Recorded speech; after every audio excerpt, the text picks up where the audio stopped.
Эч качан эч кимден коркпо. Элдин күлкүсүнөн, жаныңдагы акаңбы, үкаңбы, негативдер бүт бардыгын сындыр.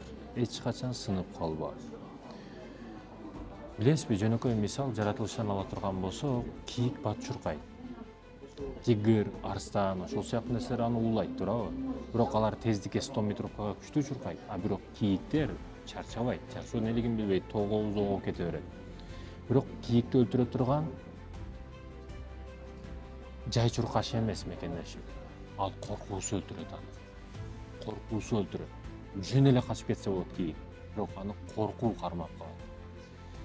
Мен эмне айткым келет? Эгерде сиз мекендешим могу жерде турган болсоңуз, могу жерде мисалы үчүн турасыз.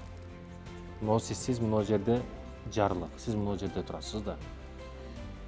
Коркуп турасыз сиз бул жерде. Бир бизнес баштап атасыз, бир окууга кирип атасыз, же бир чоң проекттин алдында турасыз, ушул жерде турасыз да.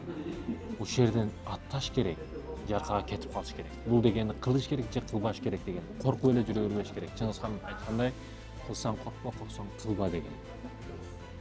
Коркуу көп нерсени көп учурда сындырып коет. Мисалы мен жаңы иш баштабайын, көптөгөн проекттерге башым тыга берем да. Кызыгам. Ошо жада калса врачтарга окшоп кирип операция кылып адамдар органдарын тигип, ошого да кызыгам. Насип кылса балким киребиз ошол жактарга иншалла.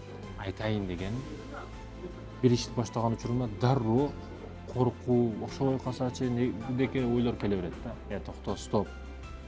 Окшосочу, мындай болсочу деп өзүм дук берем да. Өзүң дук бербесең, кону кошуна чоң атаң келип дук бербейт азыр сага. Айтайын дегеним, эч качан өзүңдү сындырба. Коркпо. Корккоңо кош көрүнөт деп туура айтылган. Вайымачы болбо.